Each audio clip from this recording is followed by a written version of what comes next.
hit things. Alrighty. It's almost better like this. You just hop right in. Just slide in. Yep. Do a few minutes. We'll be out. Last night was so awesome. Mm-hmm. Everybody was really touched and that. I realized I hit, you can start, yeah. I hit all my bullets. Yeah. Convene, connect, heal, learn, Those are the amplify, and bullets activate change. That's what I Birth wanted Queen. to do. Yeah. Well, for the dinner. For the dinner. You know what else I noticed? Hmm. That women, and particularly Black women, need a space to tell their birth stories. A safe one. Yeah.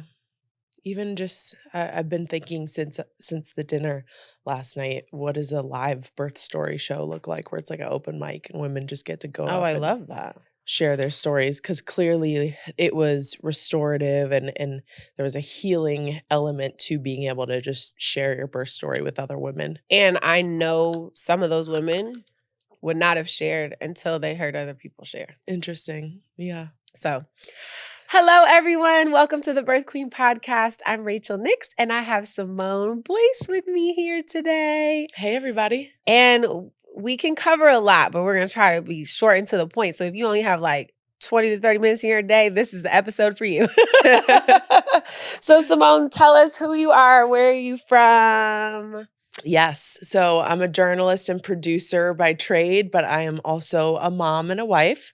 I live in Los Angeles, California, born in California, grew up a lot of different places as a child, Miami, Memphis, Tennessee, and then moved back to California. I didn't know about Memphis. Yes, Memphis. That's probably because I don't talk about it a lot. Okay. It was an interesting experience moving as a Black biracial mixed girl from Miami to Memphis, Tennessee in middle school. It was a bit of an adjustment. I'm sure your parents have an interesting experience with that as well. Yeah, 100%. So we met, it's been a minute now. Yeah. When I was a Nike trainer and you were my student. And here you are now. I'm so proud of you. And here you are now. I'm so proud of you. Activating change with Birth Queen. I know. I should just go get money, but we could do well and good. This is all part of it. Yeah. Yeah. So she and I talk about a lot, but she had a post in the fall. No, it was like winter, probably December. And she said it was with your girlfriend. You were encouraging women to like break out, leave corporate and work for themselves and have the courage to do that. Something to that effect, right? And I had just made that choice and I was like, whoa, that's so interesting that you posted it, I think the week it happened for me. But today we decided we wanted to talk just about that. Like, what does that look like for women to leave corporate and how to navigate that? So what is your thought? Oh, and definitely let's share your Bitcoin friend's perspective. Yeah. I okay. love that. Yeah, for sure. Mm-hmm. Well, I think when you're contemplating leaving a dream job or when you're contemplating leaving a corporate job, the first step in that process is you have to give yourself permission to leave. Yeah. So many times we get caught up in our ego, being afraid of what people are going to think about us if we leave a certain position. How will that change my perception, my standing in the industry? These are all things that I had considered quite a bit as I was leaving my job, both this time and then a previous time I left a big job and had this big reinvention. So I think it really starts with giving yourself permission to say, hey, yes, this was my dream job at a certain season in my life, but it doesn't necessarily suit my needs right now. And also realizing that if you want to take a step back from work, leave corporate, leave whatever job it is, it doesn't have to be forever. Right. You can leave for a pause. It doesn't have to be a period. And there not be shame in you re-entering. Exactly. Mm-hmm. Yeah. So it's definitely been a journey, a lot of growth. I had to get over some fears about going out on my own and trusting myself. But the reality is, look, I'm 35 years old. I worked really hard in my 20s. I did hustle in my 20s. I fell into the hustle culture girl boss narrative 100%. Oh, yeah. We got to talk about that. Yes. But the mug exactly. life. Girl boss mug life. Oh my goodness. But the upside of that is that I did get a lot of work done in my 20s. I was very productive. I now have a network of contacts that I was able to lean on and come back to after I left my job and say, hey, what y'all got cooking over here? Like, how can I bring, my newly revamped skill set that I've been developing over at this company for about 4 years? How can I bring that to our relationship that we've had going now? So, I mean, I think a huge part of leaving your job and finding stability on the other side of that transition is just by starting within your network Yeah. and who you already know. That's the best place to start. And I think what brought me to my knees with gratitude is how many people will take your call Yes. and want to help you. Yes. And that it, for me, is a real lesson in vulnerability. Yeah. And that no one can help you if they don't know you need help. Exactly. Right? So saying, hey, I know you're busy and I need you. And then having what I would say is like having clear asks. And know, like, if I call Simone, I'm going to ask for this. If I call Liz, I'm going to ask for that, and just do it and then follow up. Yes. It's all about people the follow are up. busy. So if you know great people and successful people in your life, they're really busy. Yeah. And so if you don't hear back, that's okay. Don't take it personally. Just ask again. And I always say to people, like, I am happy to help you, but life happens. I have 2 kids. I'm doing all the things. And so oftentimes we just run out of time in the day.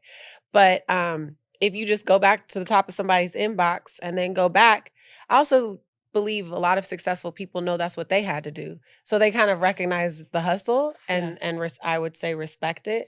And worst case, somebody just doesn't ever respond.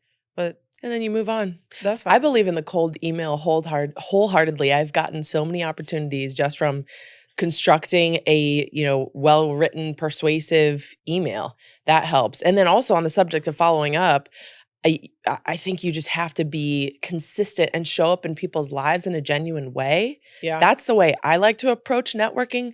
I just send check-in emails, every few months, like, hey, how are you? Not asking for nothing. That way, when you do have a need or an ask, it doesn't feel like it's you being advantageous and trying to take advantage of somebody. Right. And offering, right? Like, yes, exactly. Have an ask and have an offer. Add value. How can I add value or just to this simply person? say, like, is there any way that I can support you? Exactly. Let me know. Exactly. Okay, so let's talk about this, like, boss life and the damage it can do to specifically women to over work, and fill our plates. Yeah, I think we witnessed something culturally over the last, 20 to 40 years where there was a time when women were overtly discriminated against in the workplace. There was overtly sexist treatment. Then we saw, a bit more representation in the workplace for women, a bit more representation in the higher level executive roles. So things have gotten better for women in the workplace. However, I feel like, and this might be controversial, but I feel like there was this sort of overcorrection that happened where it was like, okay, we're all girl bosses now and we're all CEOs and it's hustle until we freaking, destroy the patriarchy, even if it's to our own detriment. Yeah, I'm good on that. Yeah, but I bought into that. Like, I'm going to do all the things. Exactly. Yeah. I'm a firm believer that we can do anything, we can't do everything. Not at the same time. That was that was my opening line with my therapist, like, years ago. She was like, you can have it all and do it all, but not all at the same time. Exactly. And it's not enjoyable. Like, delegate. So my nonprofit's called Birth Queen. This podcast is called Birth Queen because queens delegate. They sit on their throne and they're like, okay, I know what I'm great at, and then I'm going to surround myself with greatness and I'm going to do like this.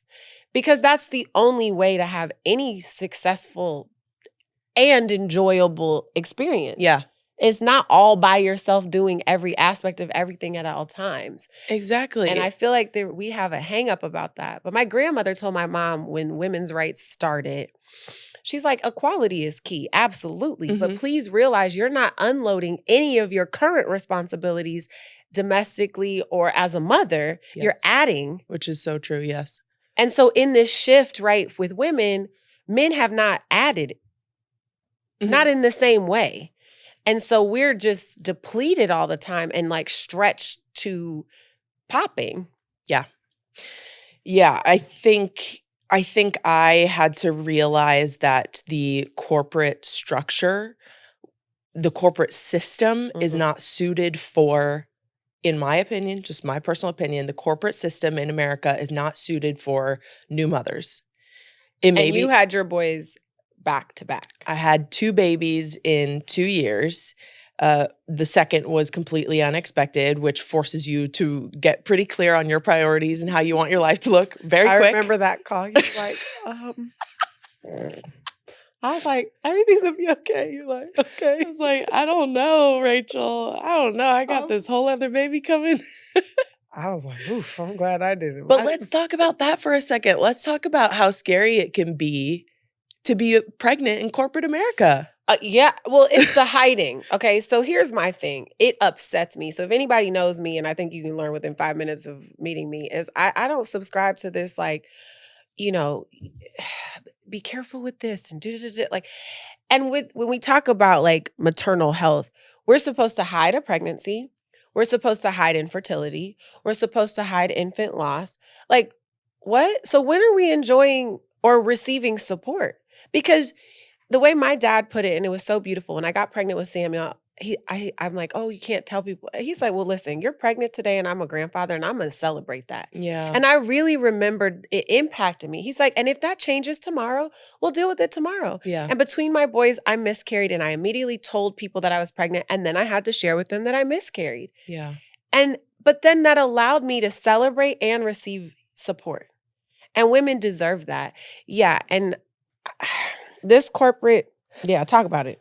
Yeah, so being pregnant in corporate America, I just remember finding out that I was pregnant completely unexpectedly and being like, "Oh my gosh, my boss is gonna hate me. I just got I just got back from maternity leave a few months But ago. how My horrible to be first." feeling that I when know. I totally agree. And I don't know how much of it is fair to assign to, like, to a boss or to a corporation. How much of it is like fair to blame them for that guilt and shame, or how much of it is just me putting it on myself Mhm. based off of the narratives that we tell ourselves about motherhood? But it's based in fact. Like men Yeah. say, "Oh, I'm having a baby," they get a promotion. We say, "I'm having a baby," they're like, Well, you're also pregnancy, you're wearing it on your sleeve every single "Yeah." day. It's a vulnerable thing. Every single day you're going in And there. explain to them like she's in the field. Like you're on red carpets, you're like interview. So you're Yes. and it's not always just like sitting at a desk the way some, people do. Yes. So that's also like just physically a lot. Yeah, for sure. As a journalist, I was still covering breaking national news, school shootings and COVID reopenings and all sorts of things. But I do have to say that my job, my former employer, they were super supportive about my decision to leave. And I thought long and hard about the decision, but after I had my second kid, I just realized that the demands of being a national news correspondent, the travel, all that stuff, it was just too much. It was too intense for me. And so I decided not to go back to work after my having my second kid. And I remember feeling like, this is so complicated to talk about, but feeling like, wow, I've become one of those moms who like quit her job and didn't go back to Mm. work after. I not wanting to become one of those stereotypes, Yeah. but then at the same time realizing that Like no, this is actually what I have to do and what I need to do. and being a mom of 2 babies is a huge full-time job. It's huge. Yeah. Right. Yeah. So, it's taken some time to work through all those emotions and everything, but I'm so glad that I did. I've never felt more validation about my life choices, to be honest. Like, Yeah. choosing my family and choosing to still work, but to do it on my terms. Mhm. And I'm doing it. I'm a year later from that, decision to leave my job, and things are going really well, better than I expected in a lot of ways. So I hope that that's an encouragement to other moms that Yeah, and I don't mean to, like, put you on the spot, but, like, she just had an interview with Black China. And I know it's like, whatever, but it's not whatever. Like, you're doing it. Thank you, You're not Rachel. trying, you did it. But that to me is a testament of your integrity, Mhm. especially to me for that story. She felt safe enough to sit with you. She could have sat with whoever she wanted, I'm sure. Very grateful for that. Yes. Right? Yes. So it's also, as women, being okay to celebrate your wins. Mhm. I also feel it's easy to get to share your losses or your challenges or your frustrations, Mhm. but get into the habit of sharing those wins. Like hers was visible. And you know, I think my next question will be like, what are you giving birth to next? So she Yeah. kind of shared with me that there's something else she wants, and not feeling, although Rachel is busy or other friends are busy, like you're not burdening me with your dream. And I feel like until we open our mouth and share what our needs are, we can't get them fulfilled, right? Yeah. So what are you giving birth to next? What am I giving birth to next? I think I am giving myself permission to really dream bigger with the skill set that I have and think about how I can scale it wider. Okay. And so out of those visions that I've been having has come this organic partnership with a very good friend of mine who also happens to be a Black mom, which I like love the idea of us teaming up, you know, and that solidarity, to start a production company and tell stories for brands and tell them with the integrity of a journalist. And You know, just start a production company. but you know what? Okay, this is what I was saying to Rachel. She's so supportive, but like,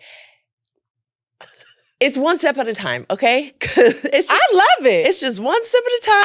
I want you to say it louder for the people in the back. You are starting a production company. okay. Yes. Yes. As a Black mother of two. I love it. I'm just here. I'm just here for you giving birth to babies and companies. I am here for moms doing their dreams on their own terms. And this is the thing. Like, I have never been more successful in my career since I became a mom. Like, I became a boss when I became a mom. Right? So not mom boss like that, but I was like, I was a better businesswoman because I'm like, if I don't make enough money to cover the nanny and my time, this shit don't make no sense. Yes. So I remember for one theater job, when I went to go do Hamlet, I said, well, they need to pay for the nanny. Well, you're not famous. You can't ask for that. I said, well, it makes sense. I don't want to leave to go to Chicago to not make any money for it to cost me money. Ask. Yeah. I'm asking because I have a need, you know, and I think as women, and then I was still breastfeeding during that time. And I've had friends like, what do you do? How did you do that? I didn't ask. I said, I am breastfeeding. This is when I need to take a break, or he'll be coming, or this is what, like, just lay it out. You become more assertive. You find your voice as a mother. Yeah, and it's not angry or anything like that. Like, I have a whole human to care for. Mm-hmm. And at the end of the day, this job is not more valuable than my child's life. I spent so many years fearing what would happen to my career once I became a mother. I put it off because I was afraid that it would have a negative impact on my career. And yes, there is still, you know, the mom penalty in workplaces where it can negatively impact your career trajectory. However, on the other side of things, like, becoming a mom for me, it's kind of like getting a new prescription. I see everything so much more clearly now. Yep. I see what my purpose is. I see what my legacy is. The stakes are higher, like you were saying, which forces me to become more assertive and bold in asking for what I want. So to anybody, to any woman out there who is worried about, you know, how motherhood could affect her professional prospects, I would say, get excited, get ready for how it's going to transform you. Like, it really it's the is. upgrade. It's the new version of the iPhone. Yes. Like, becoming a mom, you're adding in every way. Yeah. The great ways and the really exhausting ones too. Yes. But you're adding. You have taken nothing away from who you are. And so I really detest this notion of mom guilt, or you're only a successful mom if you look like a hot mess all the time. And if you stretch thin all the time and you don't take care of yourself. Like, that is all full trash to me. There's nothing you should feel guilty about that makes you feel whole as a person, because you're Simone first, I am Rachel first, and then I'm all those things to everybody else. But until I'm a whole person, I can't show up fully for anybody or anything else. And the other thing, we have boys, and a lot of times I think we encourage to teach our girls certain things. This I can't say was fully conscious, but my boys see me grind. They see me take care of myself, Mhm. and that is our norm. Mhm. So I'm proud to say, as a mom of 2 sons, I'm injecting Black men into this world that honor a hardworking woman that takes care of herself. Yes, and that boys that are attuned to a woman's needs and Yes. sensitivities, yeah, because you want them you are gonna raise men who are gonna be able to recognize when their wife is burned out and Yes. say, "You need to Or take their time." friend or Exactly, whatever. Like, yeah, partner, they're gonna whatever. hold space for women and Yes. Black women, and that is very important to me, and that was something that I like to share. Like, even Samuel, my kids are in New York, I'm in LA for a week, people, and this is the thing with mom guilt, is people will say, "I have mom guilt. I don't subscribe to mom guilt," but I offer this. Oftentimes, you're being judged, and so what you're feeling is judgment and not guilt. And so, like, and it's little things. "Oh, so where are your kids?" "With their dad." "Well, have they ever been with their dad for this long before Right. without you?" I'm like, "Well, way to fuck my day up with that, like, random comment." Other Like, people's what? opinions, it's just nonsense. It does not I matter. mean, their dad should be able to keep them alive for 6 days. I mean, it's gonna be fine. Yeah, And then I FaceTime Samuel, and he's like, "Oh, man," because I have a podcast studio in the house. yeah, He's like, "Ma, are you downstairs?" I was like, "No, I'm in LA at another." He's like, "Oh, that's cool, mommy." yeah. He He's thinks. celebrating your wins too. Yes. Yeah. And so, also, I think that even when as my trainer hat, I tell moms, like, it's hard to find time to train, so just include your kids. And when I built the podcast studio, the kids were included. He helped me, like, put the little plants on set and, like, unpack the couches and whatever. And so involve them. And I think that adds a bit of ease to it all, like, because we have so much we're trying to do. Because if we try to, like, mother separately and work separately, Yeah. they all bleed. Let it be messy. It's complicated. Yeah. Yeah. Do you wanna talk about our little, female empowerment thing to wrap things up? Yeah, yeah. Um, we can kind of, like, look ahead to the future with this part, like, Yeah. what is the next Yeah, so it's like, phase it's of part of your, like, what are you giving birth to next? Yeah, Yeah. yeah. Another thing that I've been thinking a lot about is how we need to reframe the narrative around female empowerment. Oh, yes. Because I don't know about you, but I feel like I've been hearing this female empowerment message for the past, I don't know, almost 20 years. And it's great. Don't get me wrong. We all love a good rah-rah female empowerment moment. But we are empowered, y'all. It's time to get to work. It's time to start activating. It's also time to start teaching each other what we know. Because I feel like I show up to these female empowerment conferences. But they're not very empowered, many of them, honestly. They're not. They're not. It's like, not "Don't you giving. hate yourself? Don't you feel guilty?" I'll be like, "Ugh." I was on a panel a couple weeks ago, and I was like, "Fuck this. This sad shit, I'm not doing this all day." Like, you Right. have a couple sad things in your life, but don't you have a lot of other things that are working? Can we focus on that? Exactly. And also, like, I don't need you to stand up the celebrity face of the brand and put them on stage and have them do the keynote. Like, I want to hear from the operations person who can teach Does me to all the work. Exactly, who can teach me to care about all the boring stuff in business, you know? I want someone who is a day 2 employee, who is there from the very beginning and can tell me what it's like to actually build a business from the ground up. Those are the stories that I wanna hear, you know? Like Not the pretty TED Talk. Exactly, You the know, yes. self-made Yes. And just be stories. real. Like, Yeah. it's not all easy. Most days I look crazy. Working from I do drop off and I roll to my table and I get going. But I'm making it happen. Exactly. And I think, yeah. So And I don't wanna give off the misperception that I don't think women are working. I know women are out there busting their asses. All I'm saying is, like, can we shift the narrative so that the media that we're putting out there is more proactive, it's more practical, because men don't have men in business conferences. You know, they don't have male Right. empowerment conferences. Right. Like her They're girlfriend's in crypto and she was like, I don't do women's conferences because I'm not a woman in crypto. I do crypto. Right. That's all I want to talk about. I want to talk Right. about crypto. I don't want to talk about being a woman in crypto. Right. Or how are you a mom and an entrepreneur? You know what? Shout out to Bryn Putnam. She was a founder of Mirror that I was a founding trainer of. And she would get really upset when people were like, how are you a mom and a founder? And Exactly. she's like, do you ask my fucking husband that? I'm just a founder. I'm a founder. I don't want to talk Period. about my womb right now. This is I where want to talk about get to. business.